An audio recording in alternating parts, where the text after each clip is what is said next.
clicking here or the arrows. Oh, awesome. Hi, everyone. Thank you for being here, and I apologize. I got stuck in the craziest traffic.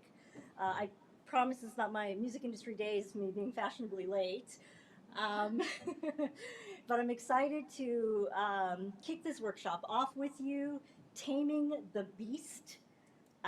We're going to go in really detail here to take these huge, big, hairy goals and break them down into bite sized steps so you can conquer these goals and achieve them. A little bit about me, my name is Alicia Tulsi. I'm the founder of Moxie Scrubs. Our claim to fame was we're the first lifestyle brand for nurses. And we grew really quickly right after the pandemic. We did 2 million in revenue in 2 years with very little marketing of a consumer goods product, if you can believe that. I started this company out of a deep appreciation for the nurses who cared for my loved ones growing up, and I was really moved how they took care of us time and time again. And just to give you a little personal story, my aunt was very diabetic, had triple bypass heart surgery. She had both her legs amputated from diabetes. And I was just really moved by the nurses who took care of us. And I realized, whoa, nurses do this every single day. They show up for us at our worst. So I created Moxie Scrubs to take care of nurses the way they take care of us. So in this workshop, a quick overview. We're going to talk about structured goal setting and some of the great frameworks that you can use to tackle and validate your own goals. We're going to talk about some of these methods that are really popular that you can then do in our workshop, which our volunteers handing out. For those of you, if we don't have enough, there's a QR code. You'd be able to actually pull up this worksheet on your own, so have no fear. And then we're going to break down the big, hairy goal. And then the big thing that a lot of founders miss, how do you communicate that big, hairy goal? And that's important not just for your customer, but investors, for those of you who are thinking about raising capital. And then in the last part, you guys are going to choose your own big, hairy goals and try to break them down yourselves. So I'm excited to turn it over to you guys. And if we have enough time, a little bonus section on leadership and hiring the right teams for execution. So understanding why clear goals are important, it is your North Star because clarity of the goal gives you direction. Also, it motivates you. So you're like, okay, that's my goal. I'm not going to get distracted. I'm not going to look at the shiny objects. So you can stay focused. And then looking at KPIs, which we'll jump into, key performance indicators, you're going to keep looking at those KPIs so that you can hold yourself to your goal and measure it. And then, of course, my big favorite one, which I can't help but sound like a motivational speaker a lot of the times, but it's like founder mindset is a big thing. And so we're going to talk about a little bit about resilience. All right, so the 4 common goal setting frameworks that I like to use, we have OKRs, which are objectives and key results. So this is the big inspirational goal that you have and then the results that you want out of that big goal and that mission. So mine was to elevate nurses, to take care of nurses the way they take care of us and be the #1 lifestyle brand for nurses. Big goal, right? That's qualitative. When you look at the key performance indicators and how you're measuring it, that's quantitative, right? These are the KPIs. So we want to know, what do we want to achieve and how we're going to measure that success? I mentioned KPIs earlier. This is key performance indicators. This is how you are measuring your goal. So it can be a financial goal, it can be an operational goal, it can even be customer focused, right? So we're going to talk about that. My favorite one is SMART goals. And it's a nice acronym. So you can have a crazy goal, like I want to be a billionaire. Is that a SMART goal? Maybe, or not. But what you want to do is take this goal and say, is it specific? Can I measure it? Is it achievable? Right? So the billion, I don't know, right? Well, is it achievable? We're going to look at the KPIs to see that. Is it relevant? And is it time bound? So you can say, I want to do this, but when? How are you going to do this in a time frame that's successful, right? So this is a SMART goal. So now taking this framework and applying it to your big, hairy goal and using Moxie Scrubs as a case study, our big, hairy goal was a pretty big one. It was getting to 1 million in revenue in our first year in business. All right, so zero to 1 million, okay? Well, thank you guys. So, step one, and I know this might feel like drinking from a fire hose, but I hope you can go back and pause and watch it again. But the first step is, like I told you about nurses, is fall in love with the problem. Because when you fall in love with it, you're going to understand it. So what is the problem the customers were facing? And then looking at that problem, what's the solution to that problem? And it's interesting because it's not a direct one-to-one thing. It's very multifaceted. So when you fall in love with it, you start to see all the angles. So looking at Moxie Scrubs, okay, I saw that nurses were underserved. Nurses were the largest segment of the healthcare workforce, but there was no brand dedicated to nurses. I said, well, that's crazy. I dove into the scrub market, and at the time when we launched in 2021, 80% of the medical apparel market was purchased through brick and mortar retail channels. It was a wholesale business. So this means your nurse who's working 12 to 16-hour shifts, 3 days, 4 days back to back, is going to the scrub store before her shift, after her shift, or on her day off. That is inconvenient. And then the market was so fragmented. It was like 60% low, cheap, and cheerful scrubs, right? Those frumpy looking products like you see in the background of this photo. And then there were these premium brands that were in the market that were focused on doctors that were super expensive, $150 a set of scrubs. And you know what I learned about nurses? 70% of nurses are plus size. So those brands were only for skinny people and fashion forward, that they were icing out these nurses from the market, yet they're the largest segment of the healthcare workforce. So they didn't have inclusive sizing. Well, you know what? Diving into the statistics today, nurses purchase their scrubs themselves 6 to 7 times a year. So high repeat purchase business. And 90% of scrub wearers purchase their own scrubs. They might get a stipend or reimbursement, but majority of this customer is buying it themselves. So it's a uniform that's required for them, but it's not provided. Huge opportunity. For many of you founders in the room, you might be familiar with this slide. I thought it was worth sharing. This was our competitive matrix of the market. So when you look at your businesses, it's so helpful to see where the strengths, weaknesses, opportunities, and threats are, like a SWOT diagram, and understand where the market is, right? So the wholesale brands, low performance, and you saw where we were really unique and carving out our share of the market. So in short, for this section, nurses needed better scrubs that were easy to buy and that was price and size inclusive. And so the solution, we said, let's sell this direct to consumer online, right? Now everything's online, but at the time, you know, this was still emerging. And give them inclusive sizing. So we launched with extra, extra small to 5X with tall and petites. We were one of the first direct-to-consumer brands to do that. Yeah, right? And we did it at a middle price point. So you can see here we were middle tier, high premium product. We have some patent pending innovation, which I'll show you. And we were middle tier to the everyday scrub wearer. So we carved out our market.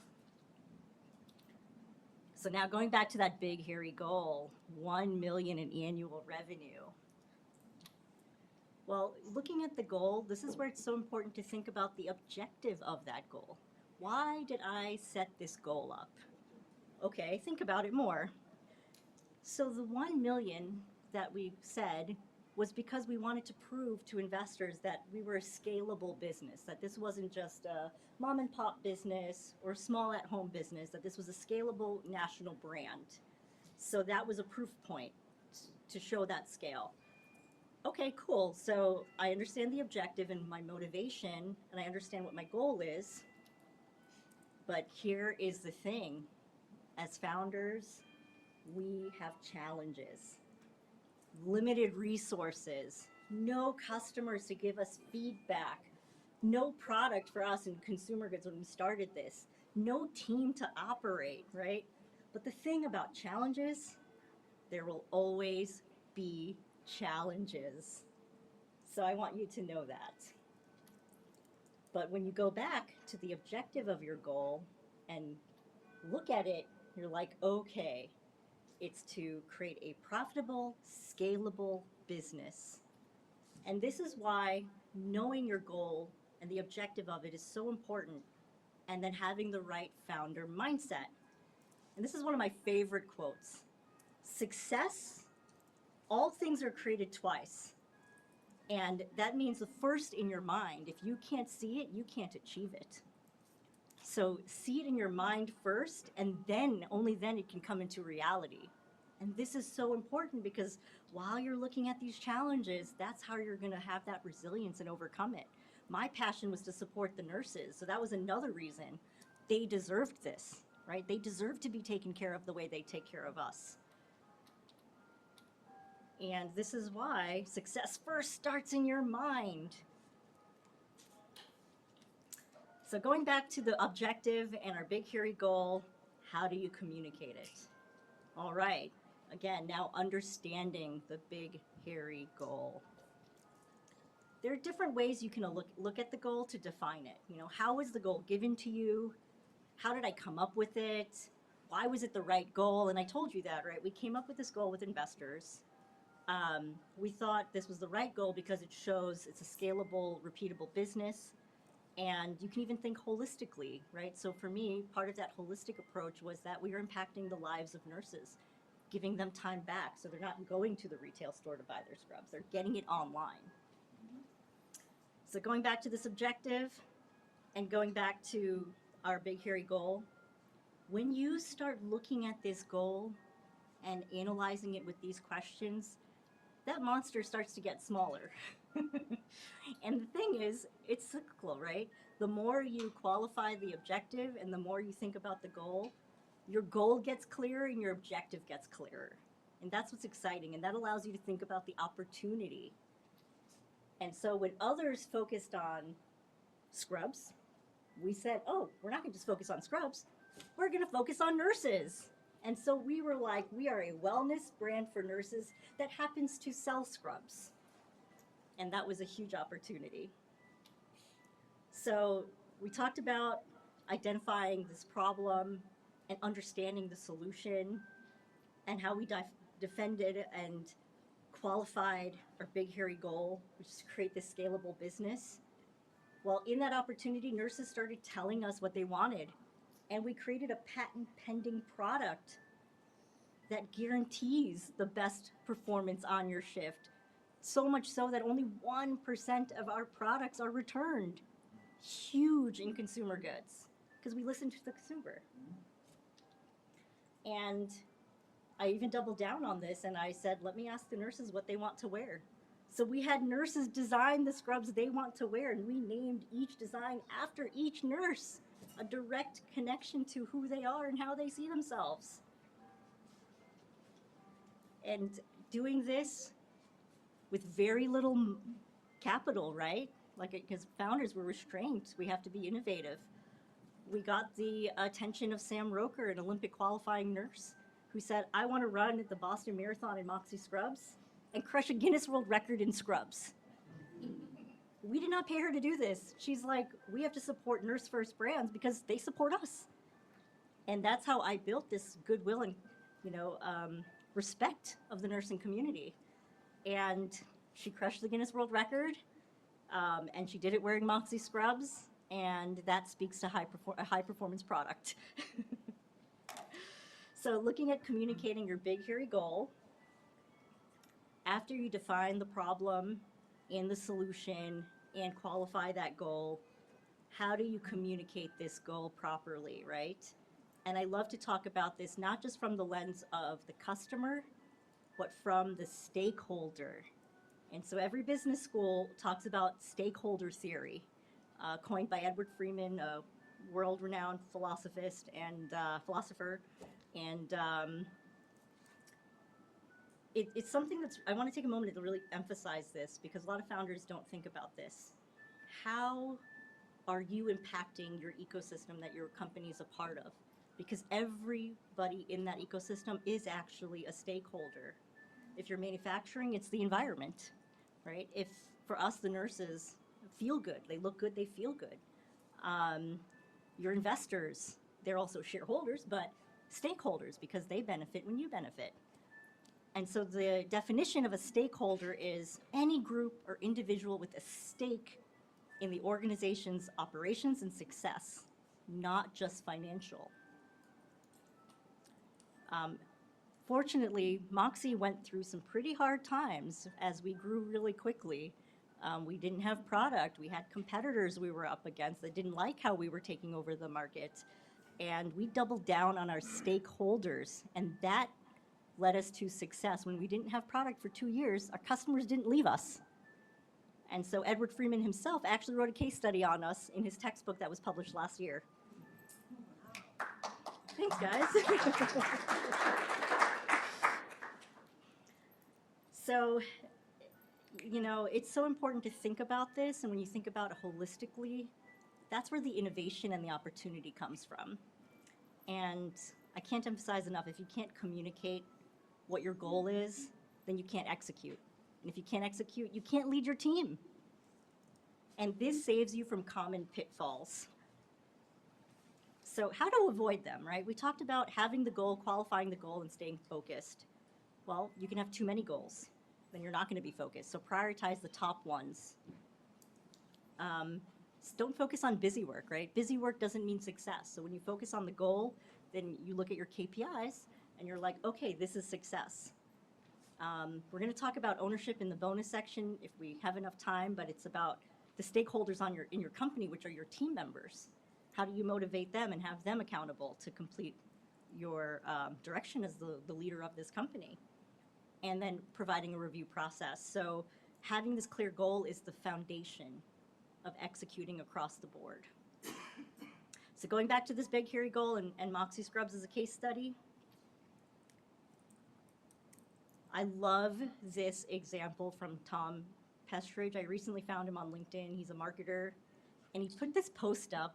It says, how to explain marketing. And I thought this was perfect.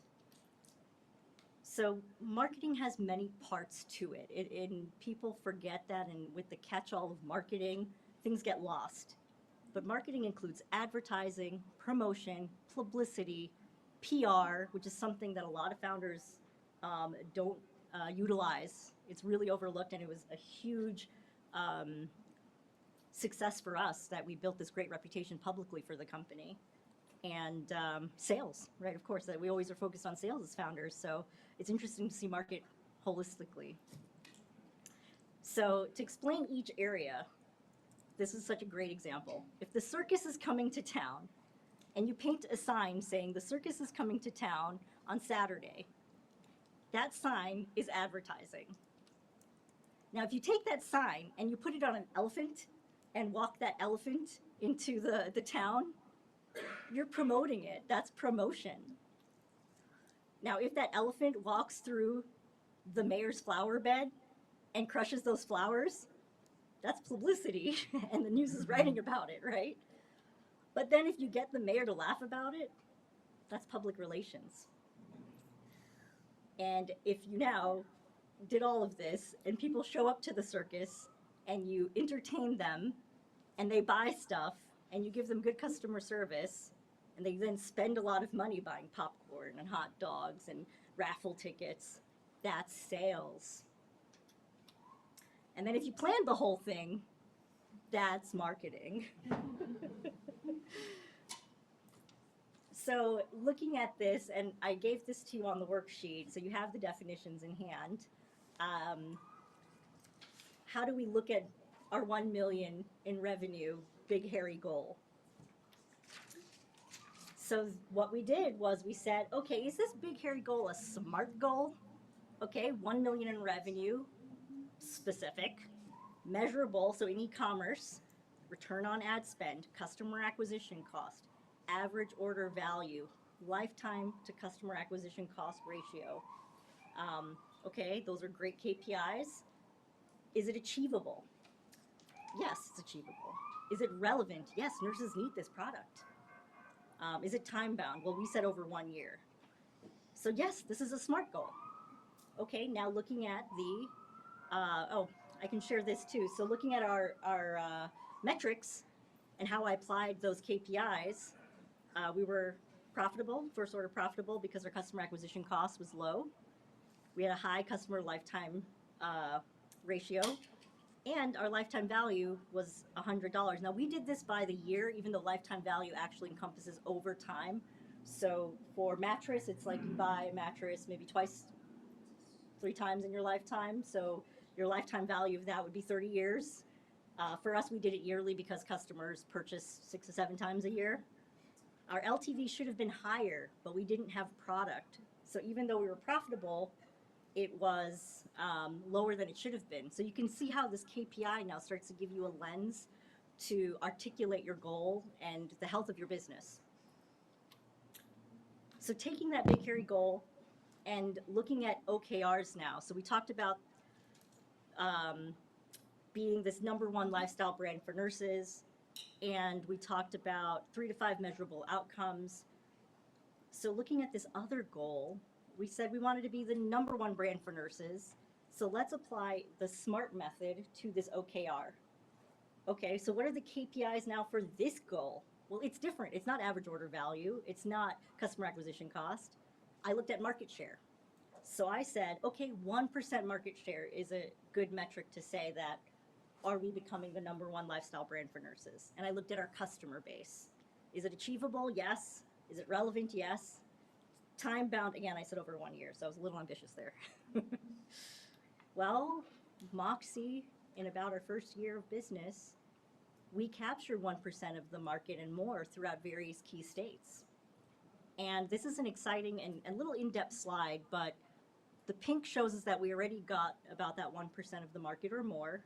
Green means this is a state that has a high concentration of nurse employed.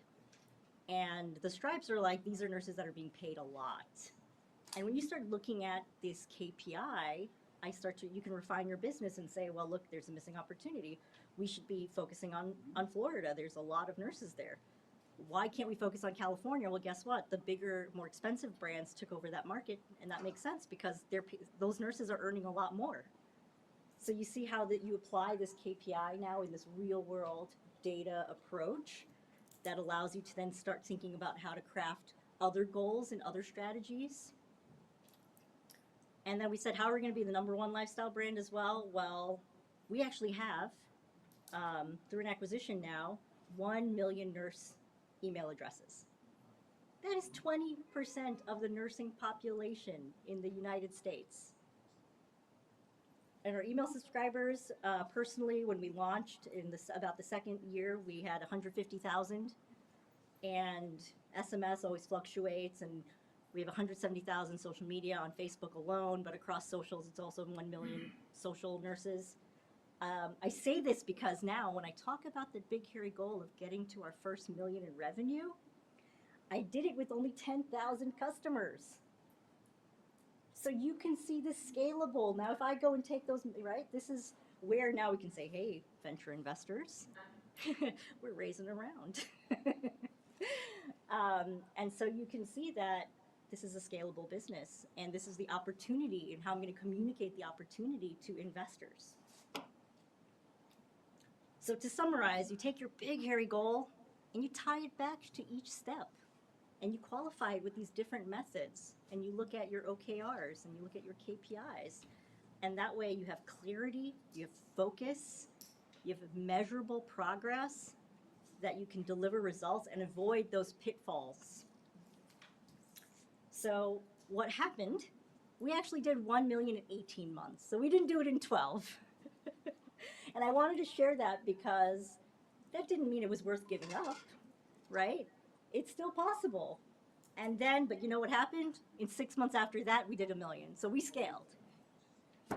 And we created a brand loved by nurses, and nurses started sharing the oh my God, have you bought Moxie? Have you heard of this? You know, we're partnering with the American Nurses Association, and we just got so much press which then when people looked us up, it created a halo effect that more nurses saw us and trusted us.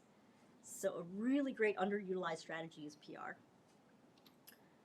And that was our success in conquering our big hairy goal of 1 million in revenue. So now it's your turn to tame the beast. Workshop. For those of you who don't have a sheet, you can use the QR code here and download your own.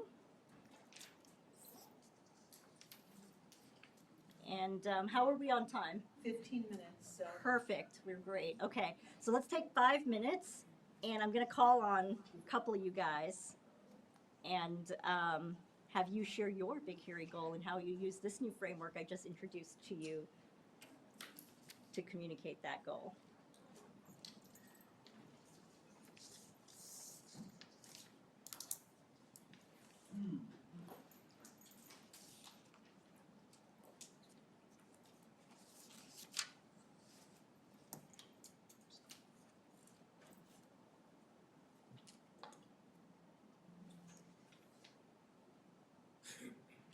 I love it. For those of you who are tuning in virtually, everybody's head is down right now in the room.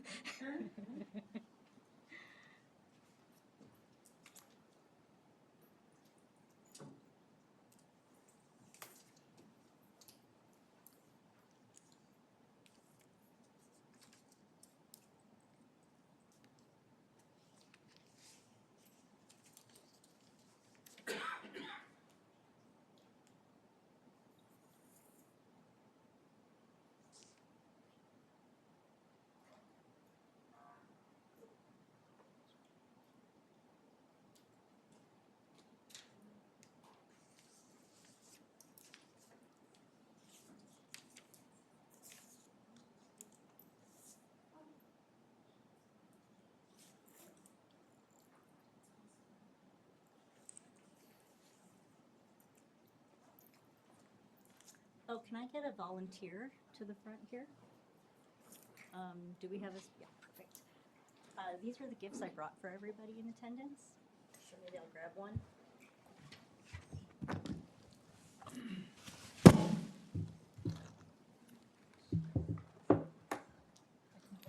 All right, my guests, while you're working on your examples, thanks for attending. I brought these aromatherapy pens. Maybe we should take those mics off. Okay.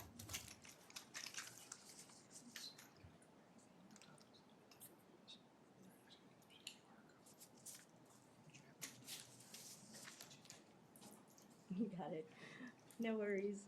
I brought these aromatherapy pens from one of our partners, Lifelines, and it's high-grade essential oils. And we got these for our nurses because they're dealing with smelly patients all the time. So just imagine you're like, oh, I need a moment of calm for myself. So you can just start writing, and it just diffuses a great fragrance. So I thought, hey, startup life is stressful.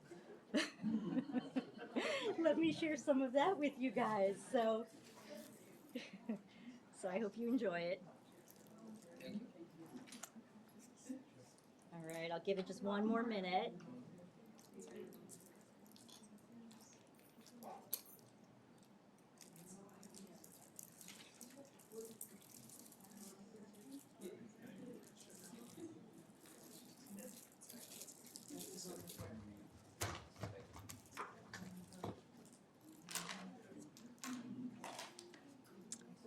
All right. Do we have any volunteers? I see this gentleman over here. Do we have a volunteer? Sure. Do you want to share your big hairy goal? Well, first tell us who you are. You're welcome to come up to the mic here.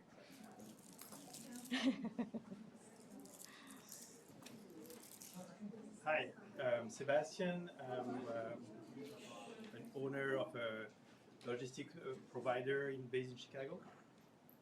Welcome, welcome. Thank you. So our big hairy goal is to reach $6 million in the next year. $6 million. I love it. That's a big, hairy goal. And so, linked to that, so that the framework. So we want to be okay. That's where I mean I'm a bit confused with the order. That's okay. That's what we're here for, to do it in real time. So the big hairy goals should be A SMART goal. yeah, but should it be more like a quantitative or qualitative? Well, it's quantitative because that's actually a sales goal. Like our revenue goal was a sales goal, but it doesn't have your big hairy goal doesn't have to be a sales goal. It could be in advertising or another area. Okay, because the thought was behind it is okay. So we want to reach $6 million in revenue is also to get to be a one-stop shop for on the operation side for our clients. All right. So what I'm hearing is your big hairy goal is $6 million in revenue annually. Yes. Or in general. Okay, annual revenue $6 million.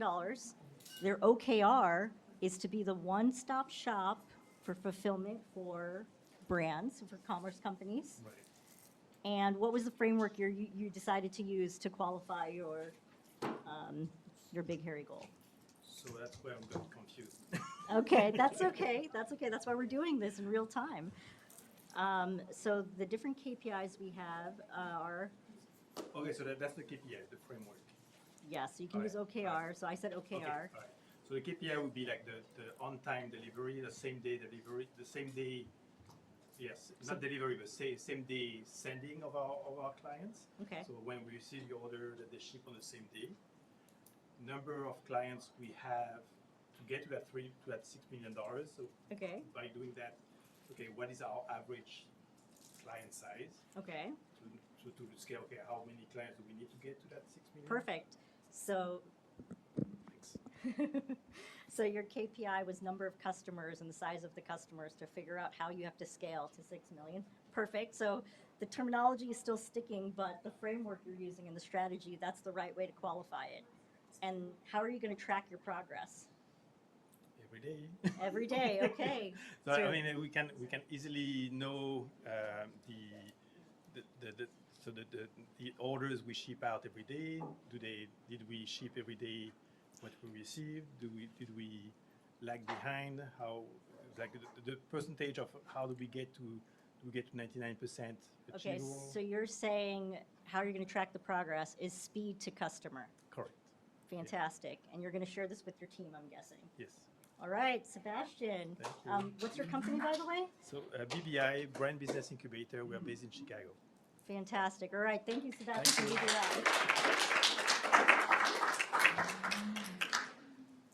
Do we have another volunteer? Oh, there we go. Come on up.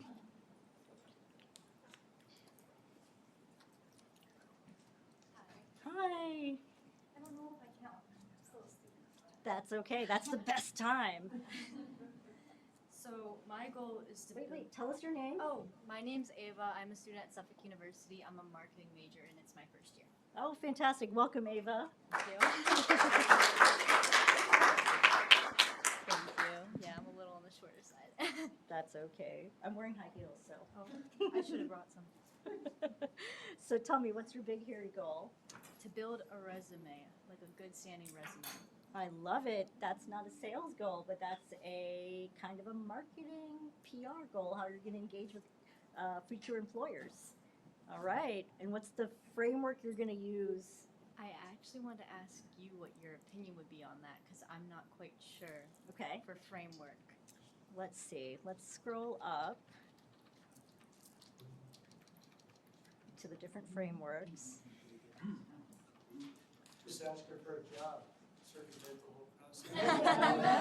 I wish it was that easy. I wish.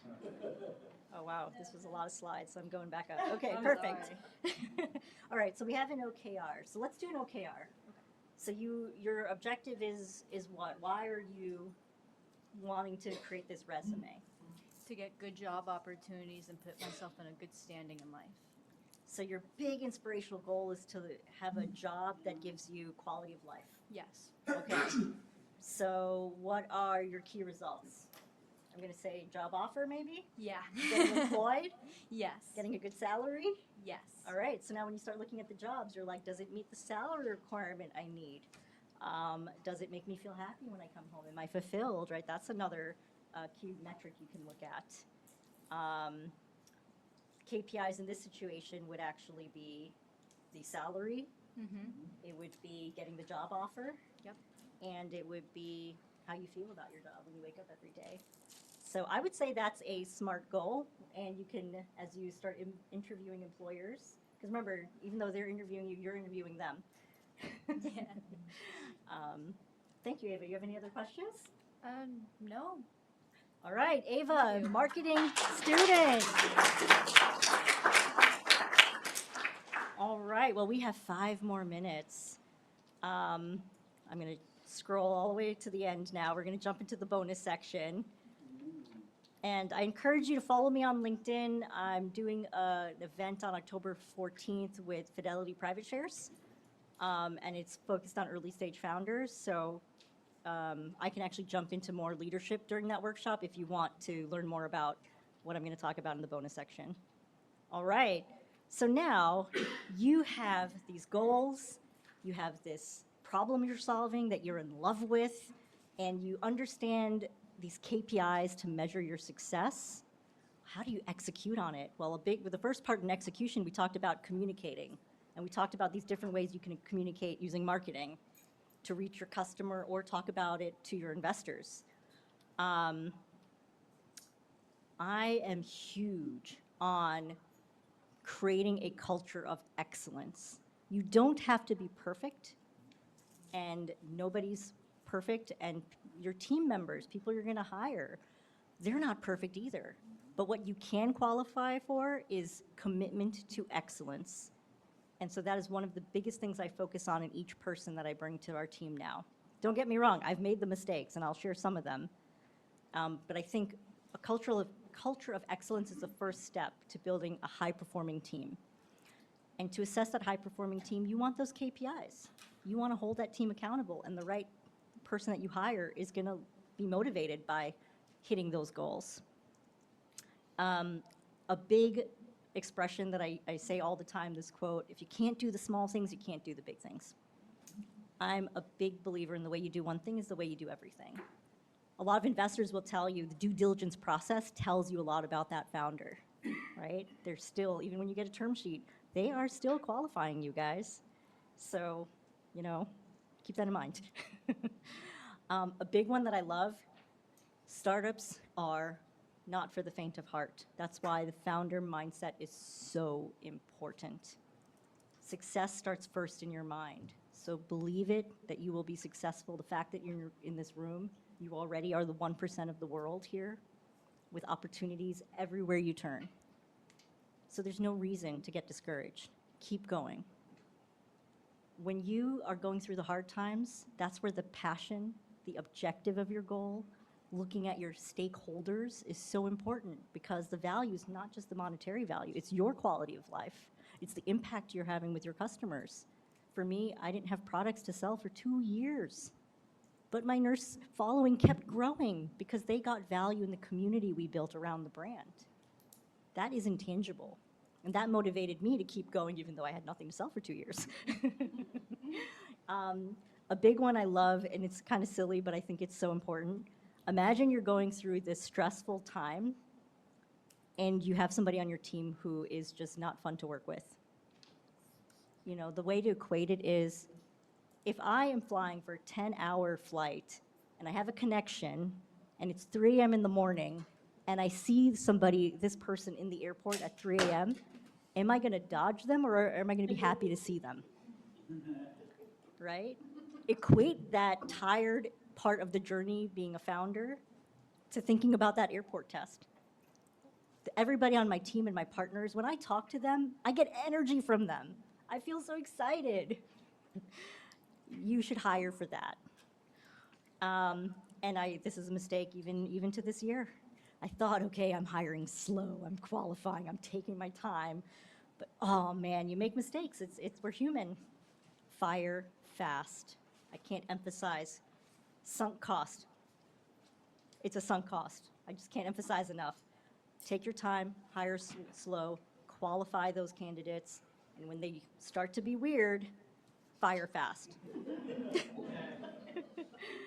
And ownership mentality. During my time at Budweiser, this was really instilled in us, and I loved that one of my managers started as the truck driver delivering Budweiser. Well, he was the Budweiser brand manager for that region. That is amazing loyalty. That is amazing ownership. So you are a stakeholder. As founders, you guys are going to give equity to your team, right? They're going to be motivated beyond a salary. They're not going to get the big six-figure salaries that a big company can afford, right? They're on you for the mission. And so if you give them that equity, that literal ownership, but also that emotional ownership. Everybody on my team, when I interview them, I wait to see if they're going to tell me something about nurses. And if they don't tell me that in the interview process, then they're not dedicated to our mission, right? So I'm qualifying every step of the way. And this is something I've been talking about since 2019. I'll leave you with this. There was an article last year, somebody talked about your startup as a golden goose, but what I'm talking about is that the company you're building is that golden goose. And what that means is when we look, now we understand stakeholders. The stakeholders are benefiting from these eggs. Your team is benefiting from these eggs, these golden eggs. And what that is for us is quality of life, working with people that make you feel good. It means I'm getting compensation that allows me to live the kind of life that I want to live. And here's where this golden goose method is so important, because, I mean, as a founder, before when I wasn't a founder, I hated this, but even more now I hate this as a founder, and I know that's a strong word, but when somebody tells me that's not my job, oh my God. If you see the goose is hungry and dying of hunger, but you said that's not your job, but you're enjoying these eggs, guess what? If the goose dies, nobody's getting eggs. I mean, so think about that. And so this applies to many things in your life, whatever role you're in. You know, it's that social good component. You know, if you destroy the environment, then your kids are going to grow up in a world that's unsafe, right? Like, it's just, this applies on so many levels. So don't kill the golden goose. Take care of it. And in short, thank you so much, everyone.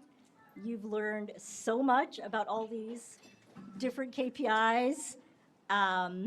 Think big, execute in small steps, use the right goal-setting framework to track that success and tackle those big, hairy goals, and involve your team and make sure your team is motivated and on the mission with you. Because if you can't do the small things, you can't do the big things, guys. Thank you so much, everyone.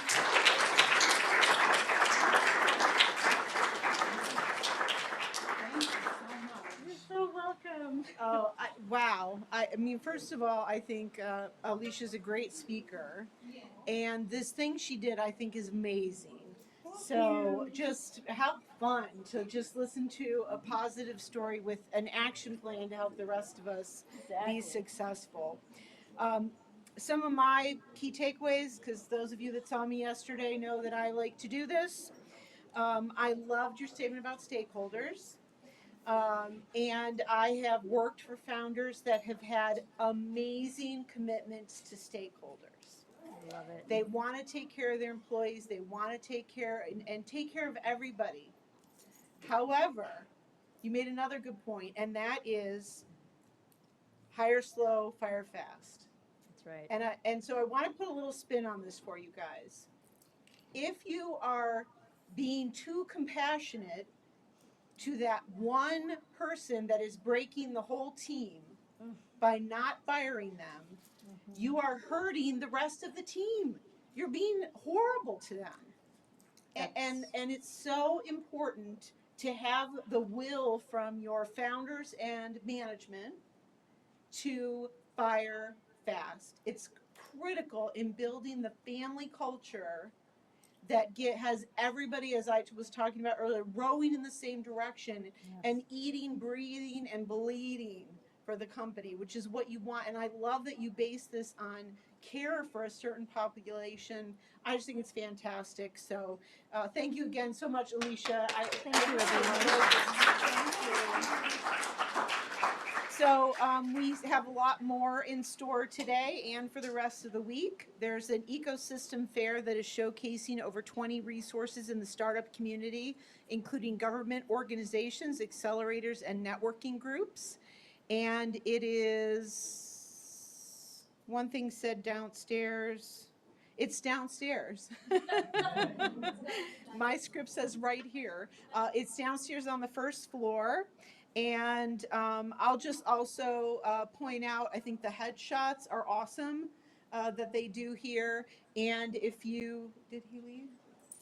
If you find Kevin Ty from Three Circle Studios, who's walking around with the giant camera, you'll get texts every time your picture comes up at Startup Week. So I have this running thing of, you were spotted again, you were spotted again. And it just happens as he takes your picture. So sign up and you'll get this great little memory book of your time at Startup Week. So thank you and enjoy the rest of the night.